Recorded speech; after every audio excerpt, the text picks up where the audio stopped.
Dengar kata hukum tata negara, kedengarannya rumit ya.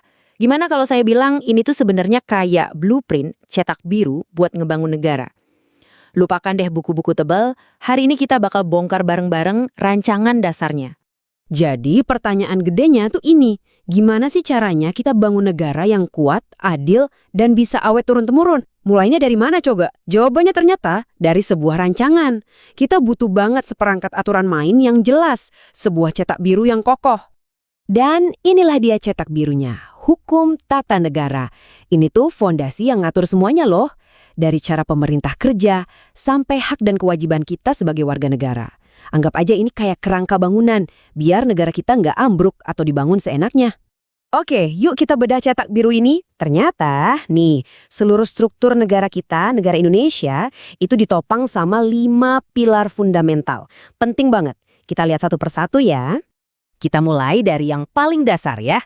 Tiap cetak biru yang bagus itu pasti punya aturan main yang super jelas. Terutama buat mereka yang pegang kuasa, pemerintah.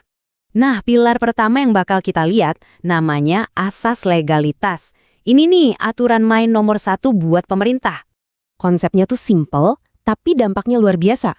Artinya gini, pemerintah itu cuma boleh bertindak kalau ada aturannya. Kalau hukum ngebolehin, mereka nggak bisa seenaknya bikin keputusan. Jadi, setiap tindakan, setiap kebijakan wajib punya dasar hukum. Ini tuh kayak rem darurat, biar kekuasaan nggak kebablasan. Sumber kita ngejelasinnya gamblang banget. Segala tindakan atau kebijakan pemerintah harus berdasarkan hukum yang berlaku. Intinya apa?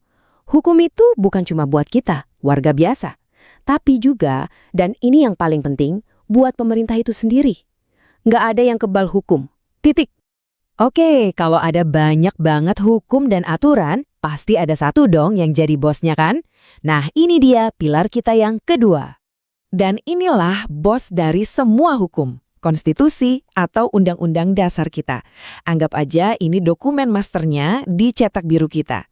Maksudnya, nggak ada satupun peraturan atau keputusan sekecil apapun yang boleh nabrak konstitusi. Konstitusi inilah jaring pengaman utama yang ngelindungin hak-hak paling dasar kita. Nah, coba deh kita gabungin dua pilar tadi. Pemerintah harus ikut hukum dan konstitusi itu hukum tertinggi. Hasilnya, kita dapat pilar ketiga, asas negara hukum. Inilah yang ngejamin keadilan buat semua. Jadi, apa sih artinya jadi negara hukum? Pertama, negara jalan berdasarkan aturan, bukan kemauan penguasa. Kedua, siapapun kamu, di mata hukum kamu sama. Nggak ada bedanya. Ketiga, hak-hak asasi kamu itu dilindungi. Dan yang paling krusial, peradilan harus independen, bebas dari campur tangan, biar keadilan itu benar-benar tegak. Oke, aturan mainnya udah jelas. Tapi sekarang muncul pertanyaan baru. Di dalam cetak biru ini, siapa sih yang sebenarnya pegang kekuasaan paling tinggi? Dan yang lebih penting, gimana caranya kita pastiin kekuasaan itu nggak disalahgunain? Pertanyaan tadi itu dijawab sama pilar kita yang keempat. Dan ini adalah jantungnya sistem demokrasi kita. Jadi, ini poin yang krusial banget. Kekuasaan tertinggi itu bukan punya presiden, bukan punya DPR, tapi punya rakyat. Punya kita semua. Pemerintah itu pada dasarnya kayak pegawai yang kita rekrut lewat pemilu buat ngejalanin negara sesuai mau kita. Mereka itu melayani kita, bukan sebaliknya. Ingat itu.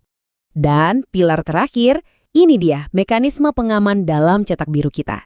Sistem ini dirancang khusus biar nggak ada satu bagian pun dari pemerintah yang jadi terlalu kuat, terlalu dominan.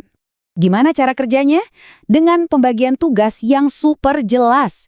Legislatif tugasnya bikin hukum, eksekutif tugasnya ngejalanin hukum, dan yudikatif tugasnya ngadilin kalau ada yang langgar hukum. Sistem ini sering disebut checks and balances, saling awasi dan saling imbangi. Jadi tiap cabang kekuasaan itu bisa ngerem dua cabang lainnya. Kekuasaan jadi nggak numpuk di satu tangan aja. Dan bedanya tuh jauh banget. Di satu sisi, dengan pemisahan kekuasaan, kita punya sistem yang bisa diawasi, yang akuntabel. Di sisi lain, tanpa itu, wah, kita buka pintu lebar-lebar buat kekuasaan yang absolut, korupsi, dan kesewenang-wenangan. Pilihannya jelas banget kan? Oke, sekarang coba kita mundur dikit, kita lihat gambaran besarnya. Kita udah punya 5 pilar yang nyusun cetak biru negara kita, terus kenapa sih kelima pilar ini jadi penting banget kalau mereka kerja bareng?